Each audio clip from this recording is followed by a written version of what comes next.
사랑하는 시흥동산교회 성도 여러분, 좋은 아침입니다.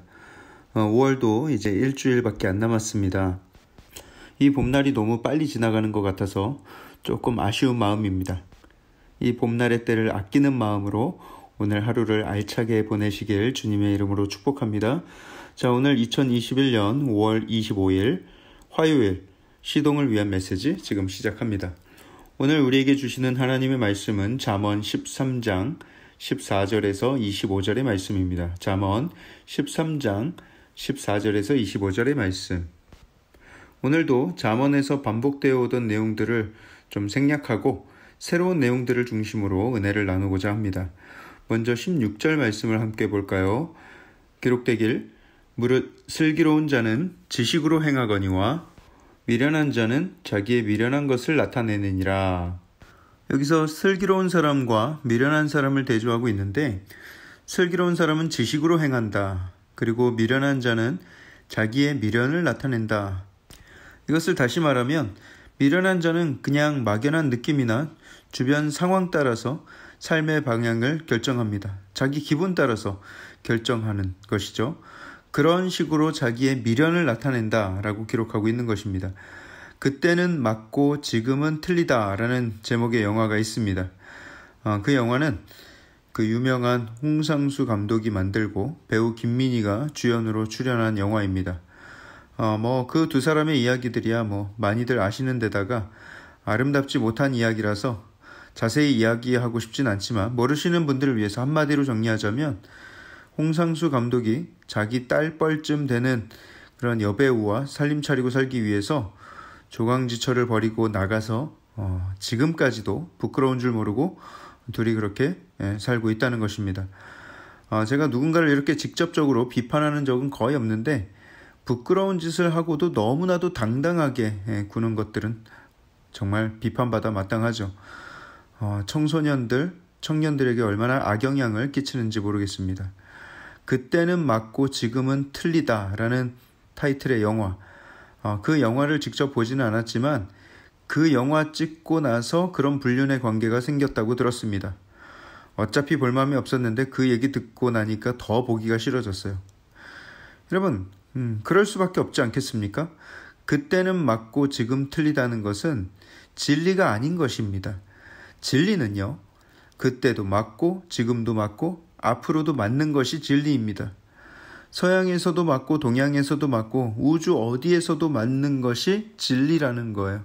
만약에 그들의 감정이 아니라 진리에 입각하여 판단을 했다면 옳은 판단을 했겠지만 그때는 맞고 지금은 틀리다. 그때는 맞고 지금은 틀리다. 어디 자기 마음대로 맞다 틀리다를 정합니까? 결혼에 대한 분명한 진리가 있는데 말이죠. 그런 사람들이 자기 느낌대로, 자기 마음대로 살다가 불륜까지 저지르게 된 것입니다. 미련한 자가 자기의 미련함을 나타낸 것입니다. 18절도 함께 볼까요? 기록되기를 훈계를 저버리는 자에게는 궁핍과 수욕이 이르거니와 경계를 받는 자는 존영을 받느니라. 여기에서 저버린다는 것은 고삐를 풀고 재갈을 벗어버리는 것을 의미합니다. 하지만 인간은 훈계의 고삐에 매여 있을 때 가장 안전한 것이죠. 고삐 풀린 망아지 마냥 훈계를 벗어버린다면 궁핍과 수욕이 이른다. 수욕은 수치라고 할 수 있겠는데요. 훈계라는 고삐를 벗어버리니까 곧바로 궁핍과 수치라는 또 다른 재갈이 물려지게 되는 것이죠. 고삐 풀린 망아지가 여기저기를 다니면서 사고치면 그 주인이 그 망아지를 어떻게 대하겠습니까? 당장 잡아다가 이전보다 더 크게 옥죄지 않겠습니까? 반면 경계를 받는 자, 이 말은 잘못된 길을 교정받고 인도받는 자라는 뜻이죠. 경계를 받는 자는 존영을 받게 된다 기록하고 있어요. 존귀와 영광을 받게 된다 말씀하고 있는 것이죠. 우리가 하나님의 율법에 대해서 오해하고 있는 것이 있습니다.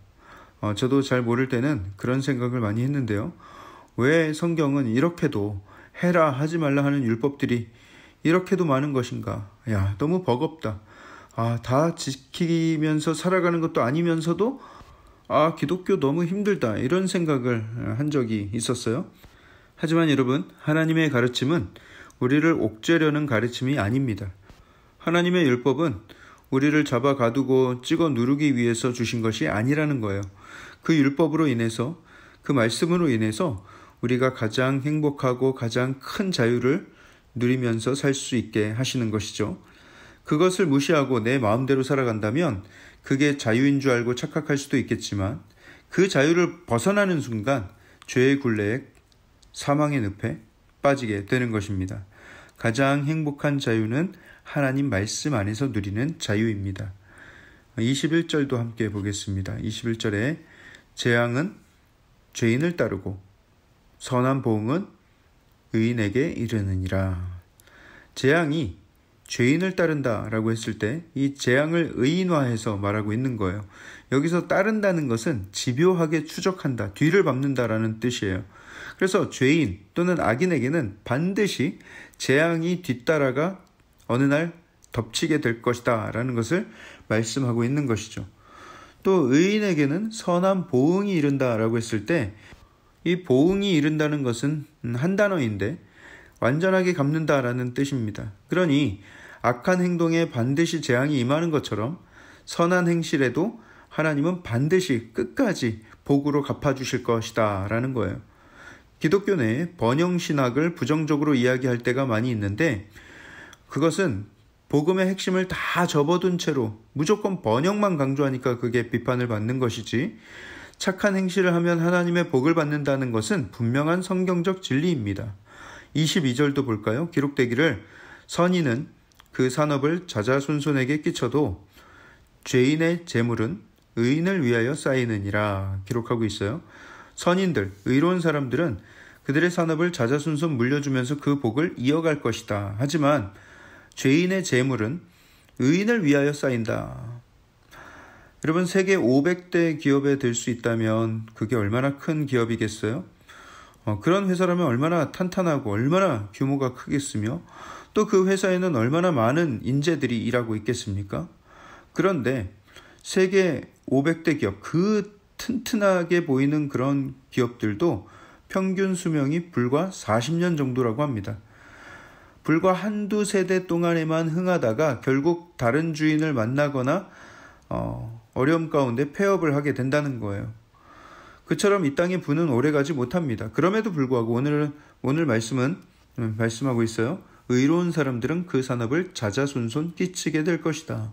그리고 그 선한 사람들이 얻는 복 중에는 악인들이 쌓아놓은 것을 고스란히 인수하는 것도 포함하고 있습니다. 죄인의 재물은 의인을 위하여 쌓인다. 결국 다 뺏긴다라는 것이죠.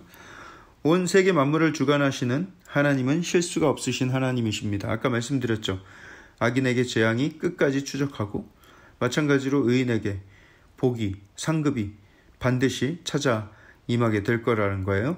결국 지금 흥한다고 해서 다 흥하는 것이 아니고 지금 어렵다고 해서 끝까지 어려운 것이 아닙니다. 선한 삶을 살며 진리 가운데 의로움을 지키며 성실과 부지런함으로 살아가는 사람에게는 분명히 많은 복이 주어질 것입니다. 하나님이 끝까지 찾아가서 복을 주실 거예요. 악인이 쌓아둔 것을 빼앗아 가면서 선한 사람에게 얹어 주실 것이라는 거예요. 그러니 우리가 지금 가장 우선적으로 신경 써야 할 것은 내가 지금 얼마를 벌고 있고 얼마의 수익을 내고 있느냐가 아니라 나는 하나님 앞에 정직과 의로움으로 살아가고 있는가, 이걸 먼저 돌아볼 수 있어야 합니다. 왜냐? 그런 사람이라면 하나님은 반드시 끝까지 추적하여서 상급을 주실 것이기 때문입니다. 그런 선한 삶을 살면서 하나님께 큰 복을 받아 누리는 우리 모든 성도님들 되시길 주님의 이름으로 축복합니다. 사랑의 하나님, 우리에게 이 귀한 날 허락하시고 오늘 이 말씀을 통하여서 하나님께서 얼마나 공평하신 분이신지, 하나님께서 의로움을 얼마나 사랑하시는지를 우리가 볼 수 있었습니다. 우리가 선한 삶을 살아가면서 하나님께 지혜를 구하며 하나님 말씀 안에서 자유함을 누리며 살아가는 우리의 삶이 되게 하여 주시옵소서. 하나님의 진리를 붙들고 사는 인생, 어떤 상황에서도 흔들리지 않는 그 확신과 믿음을 가지고 하나님의 의로움을 이루며 살아가는 우리의 삶이 되게 하여 주시옵소서. 이 모든 말씀을 살아계신 예수 그리스도 이름으로 감사하며 기도합니다.